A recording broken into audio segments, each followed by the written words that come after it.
Bismillahirrahmanirrahim. Assalamualaikum warahmatullahi wabarakatuh. Alhamdulillah rabbil alamin alladzi 'allama al-insana ma lam ya'lam wa syarrafahu bil 'aqli wal fikr wa ja'ala at-ta'alluma faridatan madal hayah. Nahmadu subhanahu wa ta'ala hamda syakirin wa nasta'inuhu wa nastaghfiruh wa na'udzu billahi min syururi anfusina wa min sayyiati a'malina. Wassalatu wassalamu ala sayyidina Muhammadin muallimil bashariyah wa qudwatina fir rahmah wa tarbiyah wa ala alihi wa sahbihi ajma'in wa man tabi'ahum bi ihsanin ila yaumiddin. Ayyuhal ikhwah, para pendengar yang dimuliakan Allah Subhanahu wa taala, hari ini saya tidak hanya ingin berbicara tentang sistem pendidikan, saya ingin mengajak kita semua merenung, bukan dengan angka-angka, tapi dengan nurani. Tentang apa? Tentang masa kecil anak-anak kita, tentang tawa yang hilang karena beban buku, tentang jiwa-jiwa mungil yang dipaksa tumbuh cepat, tentang sistem bernama full day school. Ayyuhal ikhwah yang dimuliakan Allah Subhanahu wa taala, full day school atau sekolah sepanjang hari adalah sistem pendidikan di mana siswa belajar dari pagi hingga sore, bahkan menjelang malam. Tujuannya terdengar baik, membangun disiplin, menghindarkan anak dari pengaruh buruk luar sekolah, dan meningkatkan prestasi akademik. Tapi kita perlu bertanya dengan jujur, apakah memperpanjang waktu di sekolah otomatis meningkatkan kualitas belajar? Ataukah kita sedang menggantikan masa kecil anak-anak dengan jadwal padat yang kaku dan melelahkan? Ayyuhal ikhwah yang dimuliakan Allah Subhanahu wa taala, di tengah tuntutan zaman, kita terlalu sibuk memikirkan persaingan global, kecanggihan teknologi, dan indikator kuantitatif. Namun kita lupa bahwa pendidikan sejati tidak ditentukan oleh panjangnya jam belajar, tapi oleh kebahagiaan, minat, dan makna dari proses belajar itu sendiri. Kita sering bangga menyebut anak-anak hebat karena mereka tahan belajar 10 jam sehari. Tapi pernahkah kita bertanya, apakah mereka belajar karena cinta atau karena terpaksa? Apakah mereka tumbuh sebagai pembelajar seumur hidup atau hanya pelari dalam lomba nilai semu? Ayyuhal ikhwah, bagaimana suara pakar menentang sistem yang melelahkan bagi anak ini? Marilah kita dengarkan suara dari para ahli. Yang pertama adalah dari Profesor Peter Gray, seorang psikolog dari Boston College, mengatakan, "Children learn best when they are free to play, explore, and follow their own interest." Anak-anak belajar paling baik ketika mereka bebas bermain, mengeksplorasi, dan mengikuti minat mereka. Dan juga yang kedua adalah dari Sir Ken Robinson, seorang tokoh pendidikan dunia, pernah berkata, "Too many students are being taught to become good workers, not good thinkers." Terlalu banyak siswa diajarkan menjadi pekerja yang baik, bukan pemikir yang baik. Yang ketiga adalah Andreas Schelzer, pencetus PISA dari OECD. Beliau mengatakan, "More hours in school don't always mean better results. It's the quality of learning time that matters." Lebih banyak jam sekolah tidak selalu berarti hasil yang lebih baik. Yang penting adalah kualitas waktu belajarnya. Lalu apakah Indonesia akan terus menambah jam sekolah tanpa memikirkan dampaknya bagi psikologi, sosial, dan spiritualitas anak-anaknya?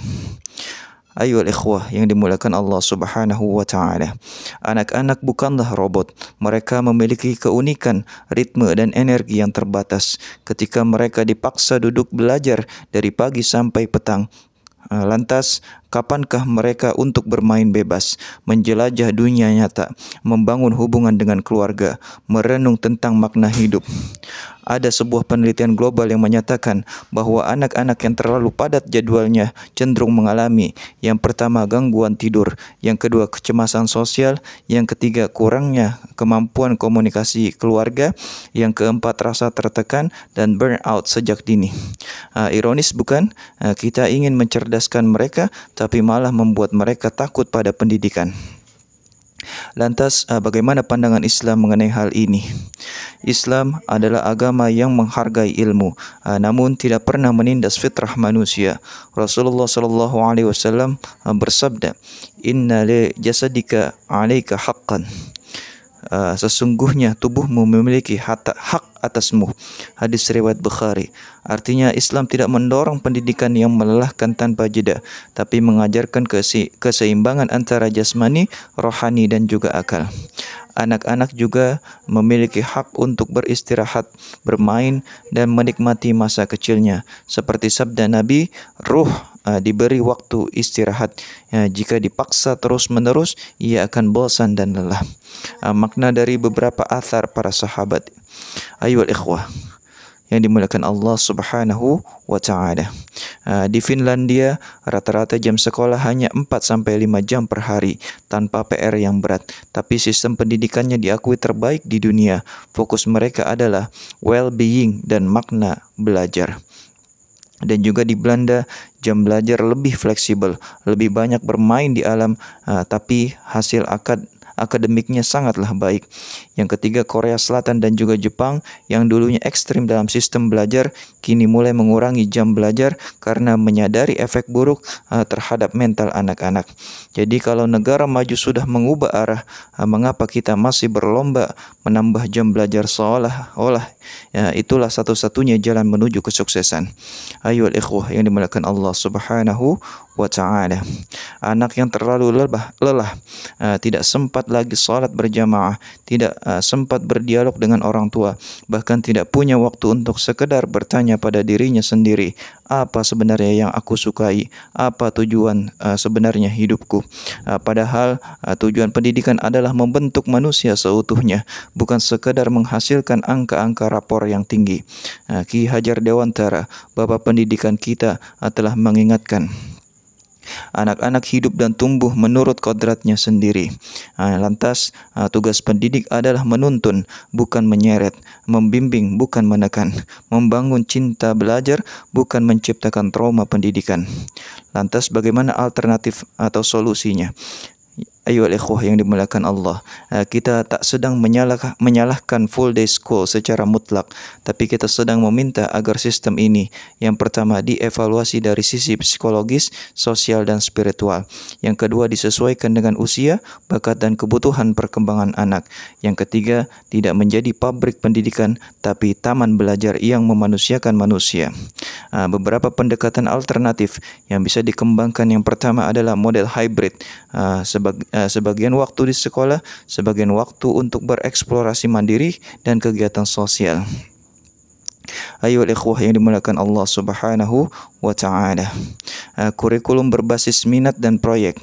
Yang pertama tujuannya adalah agar anak terlibat aktif, bukan pasif ataupun menerima.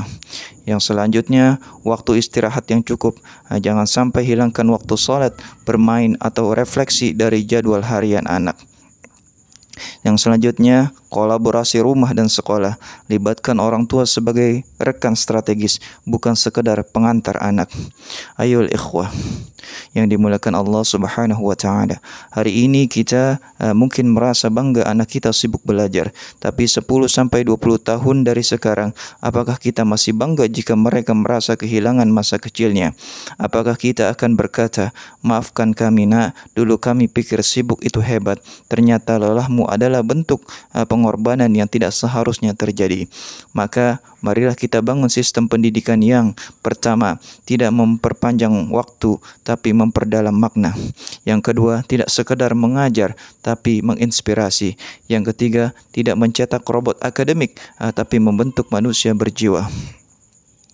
Karena pendidikan sejati adalah membangkitkan bukan melelahkan, membangun cinta belajar bukan memadamkan masa kecil. Hadanallahu wa iyyakum ajma'in. Wassalamualaikum warahmatullahi wabarakatuh.